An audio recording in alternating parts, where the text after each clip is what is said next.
Hello out there, everyone. Dane here from Moving to Canada. I'm recording this video today to share some very interesting recommendations which were just published in a report by Canada's COVID-19 testing and screening expert advisory panel. This is a panel convened by the federal government, and they've made some really interesting recommendations regarding Canada's quarantine requirements for people traveling to the country. So I'm going to dive deep into this report with you today. But the big takeaways, we saw that they have recommended creating a complete exemption from the 14-day quarantine for travelers who are fully vaccinated against COVID-19. So complete exemption. I'll go into the details on that later. They've also recommended discontinuing the mandatory 3-day hotel stopover for travelers arriving in Canada by air. So that's been in place since February, and travelers have to pay for the hotel at their own expense. But this report recommends getting rid of those requirements. So just before we dive into the details, I do want to note here that this is a report making policy recommendations. These policy recommendations may or may not be adopted by Canada's government, but they are at least being recommended. And look, I'm going to pull up the report here just to show you guys. This panel, the COVID-19 testing and screening expert advisory panel, it was established by Canada's Minister of Health. So it's not like this is some third-party random group making these recommendations. This is a pretty important panel when it comes to policy recommendations. So while we can't guarantee that the country's necessarily going to adopt each of the recommendations laid out in this report, the recommendations are sure to be given like a lot of important weight in conversations surrounding quarantine measures in the months to come. So let's jump into the report results. I do just want to let you guys know we published this, of course, in our COVID-19 newsfeed on the Moving to Canada website. If you want to be the first to find out about these kinds of updates, definitely follow this page because we update this regularly, and it's always the first place that we update when there are updates to travel restrictions, to the quarantine measures, the border measures, all of that sort of stuff. So I'll pop a link to that in the description.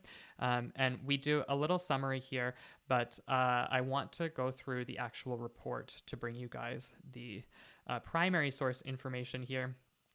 So we're going to focus on two components of the report just from the executive summary here. The first component comes from this second measure here, that the advisory panel recommends that border measures be simple, easy to understand, equitable, and consider both benefits and harms. And this is where we see the recommendation that the current requirement for all air travelers to quarantine in government authorized accommodations should be discontinued. So that's the mandatory 3-day hotel stopover.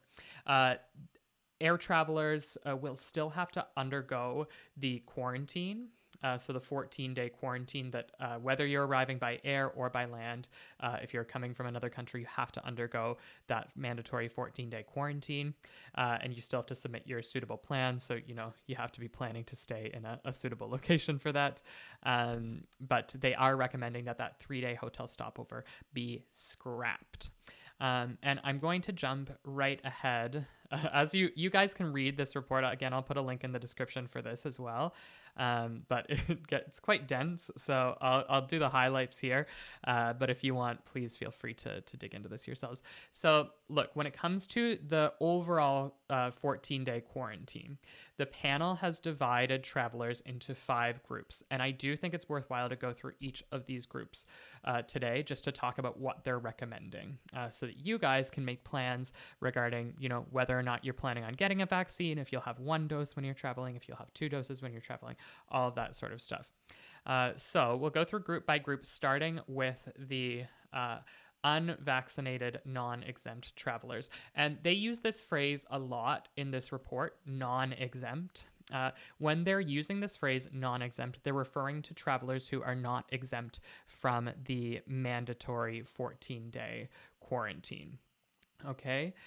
They're not referring to not exempt from the travel restrictions themselves. So all of these recommendations are explicitly about what happens when you arrive at the Canadian port of entry. They're not saying like anyone, regardless of immigration status, should be able to travel to Canada. They're not saying like we should get rid of all of the travel restrictions. They're just saying for those people who can travel, this is what we recommend for the quarantine. So this panel is specifically dealing with the quarantine. They're not dealing with like the immigration measures and like which groups should be allowed to travel to Canada at this time. So I just want to clarify that when we get into like the non-exempt definition here. So for unvaccinated travelers, they are recommending that you have to undergo a pre-departure COVID-19 test. That's been standard for the last few months, so no surprise there. You have to undergo a COVID-19 test upon arrival. So if you arrive by air, you take the test like in the airport.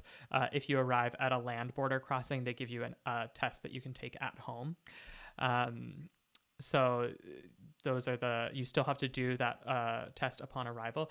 But a little change here to how things work right now. They're saying travelers who receive a negative test result after day 7. So you take your test before you depart, you take your test when you arrive, and you take another test after day 7 of your quarantine.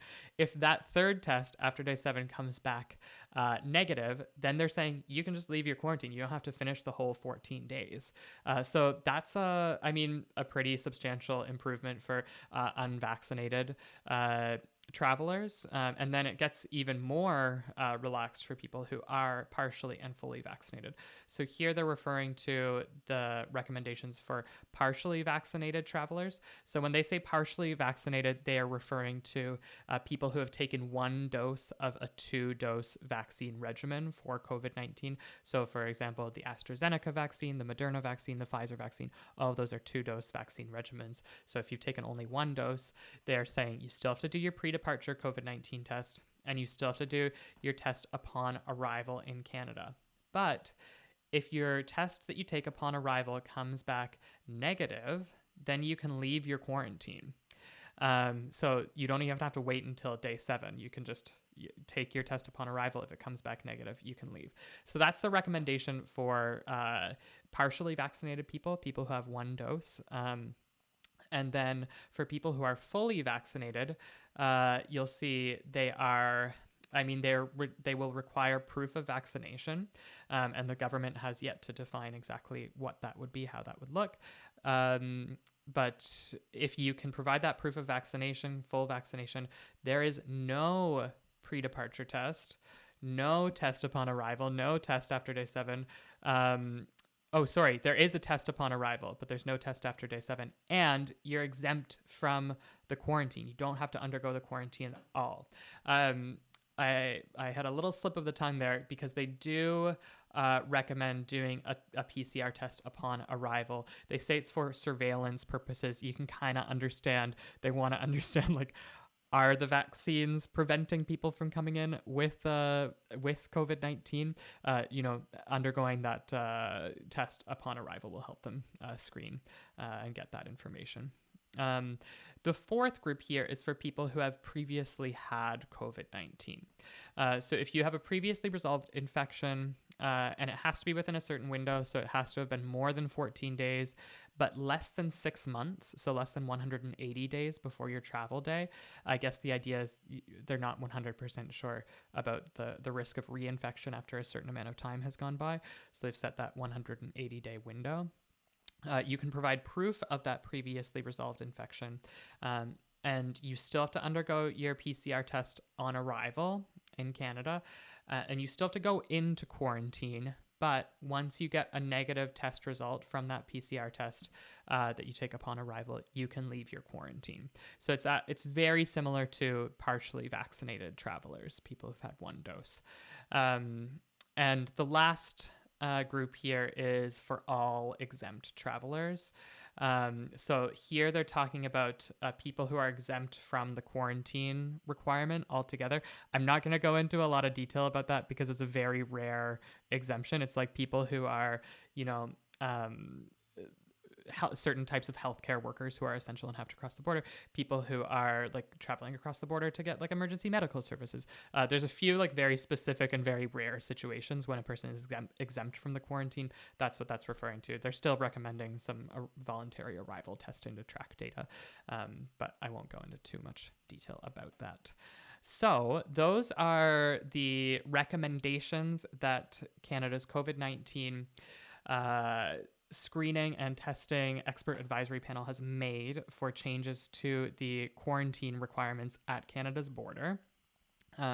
Again, I will recommend following our COVID-19 news feed here. It's bookmarked down there in the description.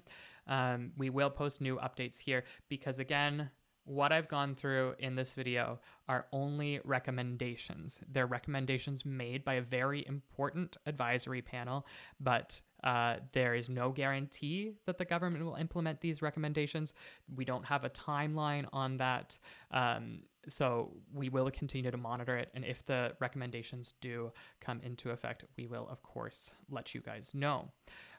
There are lots of reasons to be optimistic here in Canada regarding COVID-19. We've now surpassed 54% of the Canadian population has received at least one dose of vaccine.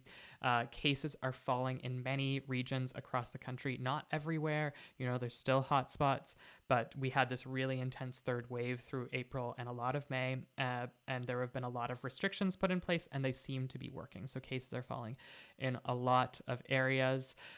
Where I am in Montreal, there's been a curfew in place for the last, several months, and the curfew lifts today. So I'm going to leave my house after 9:30 today and walk the streets without fear of getting a fine. So we do have lots of reasons to be optimistic. Of course, as we've learned with COVID, there could be a curveball coming up in the future where it can be a bit hard to predict.